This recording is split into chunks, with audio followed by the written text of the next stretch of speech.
Assalamualaikum warahmatullahi wabarakatuh. Halo teman-teman, kembali lagi bersama aku Siti Ranifa. Pada video kali ini aku bakalan menjelaskan materi mengenai Ether Channel. Apa sih yang dimaksud dengan Ether Channel ini? Kita langsung aja ke videonya ya teman-teman. Nah, di sini aku nyiapin dulu dua switch 1 dan switch 2. Nah, di sini aku bakal nyambungin kabelnya itu kabel pertama, setelah itu kabel kedua. Lalu kita tambahkan menjadi di sini 3 kabel. Nah, kita percepat. Nah, di sini pasti bakalan ada 2 port yang terblocking. Karena kalau misalkan salah satu, karena di sini itu ada 3 port yang saling berhubungannya tuh sama gitu. Tapi supaya kelihatan warnanya kita ke option, setelah itu matikan dulu FA-nya. Nah, di sini ada show, always show. Nah, udah kayak gitu kita X aja. Nah, jadi di sini itu bakal yang terblockingnya itu kedua karena mengikuti teori dari STP kemarin yang udah kita bahas. Nah, kalau teman-teman masih kurang paham, coba aja pahami lagi videonya, lihat lagi videonya ya teman-teman. Jadi di sini tuh karena teori tersebut, maka yang di blockingnya itu 2 kabel. Nah, ketika kita ingin menambahkan lagi kabel keempat, misalkan di sini tuh bakalan nambah lagi yang terblockingnya itu menjadi 4 port. Nah, tugas Ether Channel, nah aku tulis di sini. Ether Channel di sini adalah untuk menyatukan si 4 kabel ini menjadi satu. Jadi nanti tuh semuanya yang di sini tuh gak bakalan ada yang terblocking atau semuanya itu bakal jadi satu. Kan kalau misalkan pakai teori STP itu emang bakalan, kalau misalkan gak di blocking pasti bakalan jadi looping kan. Nah, fungsi Ether Channel di sini adalah menyatukan ini semua, menyatukan 4 kabel ini menjadi satu, tapi gak akan terjadi looping. Jadi kalau misalkan dalam dilihat dari fisiknya tuh emang ada 4 kabel, tapi kalau dalam sistem itu menjadi satu port atau satu kabel. Nah, jadi gitulah fungsi dari Ether Channel. Nah, selanjutnya kita bakal coba membahas mengenai konfigurasi dari Ether Channel ini ya teman-teman, bagaimana cara penerapannya dan lain-lain. Oke, kita lanjut ke video selanjutnya. Oke, halo teman-teman, kembali lagi di video aku kali ini. Kita bakal coba membahas mengenai protokol yang berada di Ether Channel. Jadi di Ether Channel ini terdapat 3 protokol atau 3 jenis, yaitu yang pertama ada LACP. LACP ini apa? LACP ini biasanya disebut juga sebagai open standard. Digunakannya saat Cisco bertemu dengan yang bukan Cisco. Nah, disebutnya itu open standard. Setelah itu ada yang kedua yang namanya PAGP. Kalau PAGP ini adalah khusus Cisco. Penggunaannya khusus Cisco. Tapi pada Cisco juga masih bisa pakai LACP dan PAGP, tergantung bagaimana kebutuhan atau kemauan teman-teman. Nah, yang terakhir ada yang namanya layer 3. Layer 3 ini sendiri nanti aku bakalan jelasin di akhir ya teman-teman. Nah, yang pertama aku bakal dulu ngebahas mengenai LACP. Nah, di sini kita mulai konfigurasi Ether Channel yaitu pada mode LACP ya teman-teman. Kita masuk dulu ke switch, setelah itu ke enable karena tadi sudah diterangkan. Lalu sekarang kita masuk lagi ke interface range FA 01 sampai 4. Nah, setelah itu di sini kita baru ngetik channel grow. Tanda tanya dulu. Oh, jangan, ininya aku typo. Channel grow tanda tanya. Nah, di sini channel grupnya tuh kita bisa channel grupnya tuh dari 1 sampai 6. Di sini teman-teman bebas mau pilih angka berapapun, tapi di sini kita untuk contoh kita coba channel grup 1 mode, kita tanda tanya. Channel grup 1 mode tanda tanya. Nah, di sini ada aktif. Kalau aktif itu tuh yang ini LACP. Aktif itu di sini artinya mengajak ya teman-teman. Kalau Di sini ada pasif LACP. Kalau pasif itu artinya menunggu. Jadi kalau kita pakai mode aktif sama pasif, nah pasti bakalan on ya teman-teman, bakalan nyambung karena yang satu mengajak, yang satu menunggu. Kalau kita pakai mode aktif, dua-duanya pun bakalan tetap nyambung karena mengajak dan mengajak. Tapi kalau misalkan dua-duanya pasif, itu bakalan saling nunggu dan akhirnya nggak akan jadi ya teman-teman. Nah itu untuk mode LACP. Setelah itu kita masuk ke mode pasif. Kalau di switch 2 ini kita masuknya ke mode pasif dulu. Nah di mode pasif, setelah itu kita enter. Setelah itu kita ke switch pertama, kita konfigurasi di switch pertama, kita masuk ke interface. Nah kita langsung aja ke channel group, 1 ya teman-teman, jadi harus sama. Kalau misalkan di switchnya 1, kalau 2, jadi harus menyesuaikan. Channel group 1 mode tanda tanya. Nah di sini kita di switch pertama, jadi gak boleh pasif dua-duanya ya teman-teman, jadi kita pakainya yang mode aktif. Nah setelah itu kalau udah, kita coba cek, kita percepat di sini. Nah di sini udah semua kabelnya itu udah hijau semua, berarti tandanya udah saling terhubung. Jadi seat yang tadinya 4 kabel atau 4 port yang beda sekarang menjadi satu kabel yang sama. Kalau dalam fisik mungkin gak kelihatannya itu ya 4 kabel, tapi kalau dalam sistem itu udah menjadi satu kabel. Nah jadi gitu teman-teman cara pengerjaan atau cara adder channel ini bekerja, atau fungsi dari adder channel ini ya untuk menyatukan kabel-kabel ini. Nah tanpa adanya looping. Selanjutnya kita bakalan ngebahas mengenai PAGP. Nah, kita lanjut di video selanjutnya teman-teman. Assalamualaikum teman-teman. Di sini kita kembali lagi di videoku kali ini bakal membahas atau coba mengkonfigurasi mengenai PAGP. Nah, tapi di sini kita tambahkan dulu multi layer switch. Nah, kita tambahin dulu, lalu kita sambungkan lagi ya dengan kabel.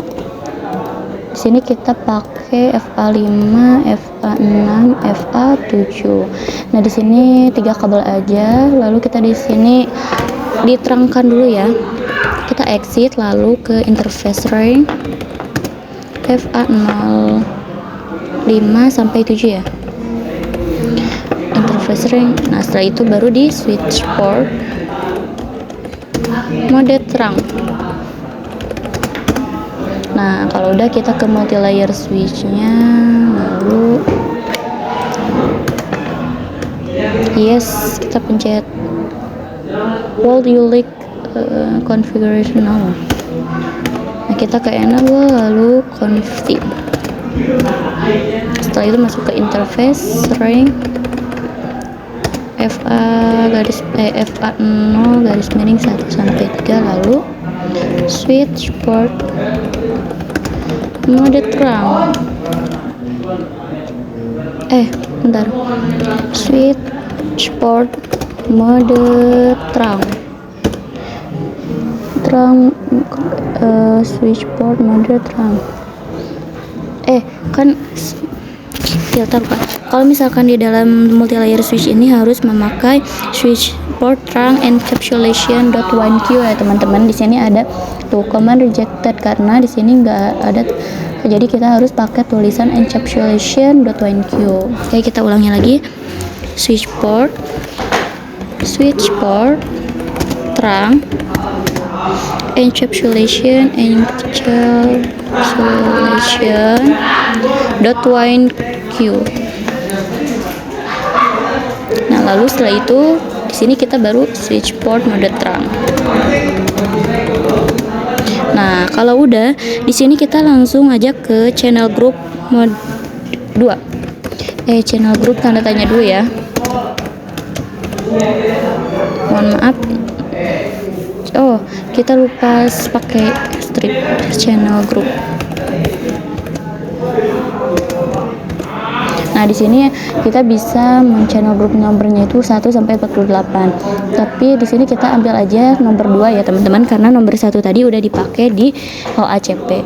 Jadi harus beda ya, teman-teman, biar gak terjadi tertabrakan data. Nah, di sini channel group 2, kita langsung aja ke mode. Nah, di sini pada PAGP itu ada dua mode, yang pertama auto, yang kedua desirable. Kalau auto ini artinya seperti mengajak, menunggu. Mohon maaf, kalau desirable ini mengajak. Betul kan? Iya betul. Nah jadi kalau misalkan auto ketemu auto gak bakalan jadi karena sama-sama menunggu. Tapi kalau desirable bertemu dengan desirable itu masih bisa terjadi karena saling mengajak. Jadi biar aman di sini aku bakalan pakai auto dan juga desirable. Nah yang pertama kita ke mode auto dulu. Nah kalau udah kita langsung konfigurasi di switch yang kedua ini. Kita langsung aja ke channel group kedua ya, langsung aja mode. Nah karena tadi auto udah kita pakai, nah kita bakalan pakai yang desirable, mode desirable. Nah kan asalnya, jadi udah hijau semua, berarti tandanya kita udah berhasil dalam mengkonfigurasi PAGP-nya. Di sini LACP dan di sini PAGP. Jadi kayak gitu ya teman-teman cara mengkonfigurasi LACP dan juga PAGP-nya. Nah, selanjutnya aku bakalan membahas mengenai Ether Channel layer 3. Bagaimana sih cara mengkonfigurasinya? Nah, kita lanjut aja di video selanjutnya ya teman-teman. Oke teman-teman, kembali lagi di videoku kali ini. Aku bakal membahas tentang layer 3. Jadi Ether Channel layer 3 ini dikhususkan untuk multi layer atau layer 3. Maka dari itu kita di sini siapkannya adalah multi layer juga, dan di sini kita pasangkan menjadi 3 kabel ya teman-teman. Nah, jadi di dalam mode layer 3 ini kan kalau misalkan di dalam mode LACP dan PAGP tuh kayak ada dua jenis aktif dan pasif atau desirable dan auto. Nah, kalau misalkan di layer 3 ini cukup kita menggunakan satu, yaitu mode on. Nah, di sini kita konfigurasi global, lalu kita ke interface range FA0 1 04 sampai 6. Setelah itu kita ketik no switch port karena di sini kita itu nggak pakai mode terang ya kalau di multi layer, tapi memakai IP. Nah, gunanya no switch port di sini adalah untuk kita tuh kayak agar supaya nanti tuh kita tuh bisa menghubungkan atau mengkonfigurasi IP-nya. Jadi kita di sini karena di sini tidak memakai mode terang. Nah, di sini langsung ke channel group 6 mode mode on. Mohon maaf. Karena di sini kan tadi pada video sebelumnya itu channel groupnya itu bisa 1 sampai 6. Nah, di sini aku coba pilih 6, lalu kita ke interface PO6. Nah, kenapa interface PO6? Karena di sini kita kayak bakalan mengkonfigurasi IP address-nya. Nah, di sini IP address-nya kita masukin. Di sini aku IP address-nya 10.10.10.1 sama subnet max. Lalu setelah itu kita do show. Nah, kalau udah kita masuk ke multi layer pertamanya. Sama ya, kita mengkonfigurasi juga di sini enable, setelah itu conft. Lalu di sini kita ke interface range FA0 1 sampai 3. Setelah itu kita no switch port karena di sini kita tidak mengkonfigurasi terang, jadi makanya kita pakainya IP. Lalu kita langsung ke channel group 6 mode on. Nah, setelah itu kita tinggal masuk ke interface PO6. Lalu di sini baru kita mengkonfigurasi IP-nya, yaitu IP keduanya. IP address yang kedua di sini 10.10.10.2. Lalu masukkan subnet box-nya 255.255.255.0. Nah, setelah itu di sini kita baru memasukkan yang namanya kita exit dulu, lalu kita do show either sum. Nah, di sini udah ya udah terkonfigurasi, dan di sini juga kabelnya udah hijau semua, nggak ada yang merah. Nah, itulah fungsi dari Ether Channel, dan ada beberapa mode yang bisa dipakai dalam mengkonfigurasi mode Ether Channel. Nah, mungkin cukup sekian video aku kali ini. Mohon maaf apabila masih banyak kekurangan. Assalamualaikum warahmatullahi wabarakatuh.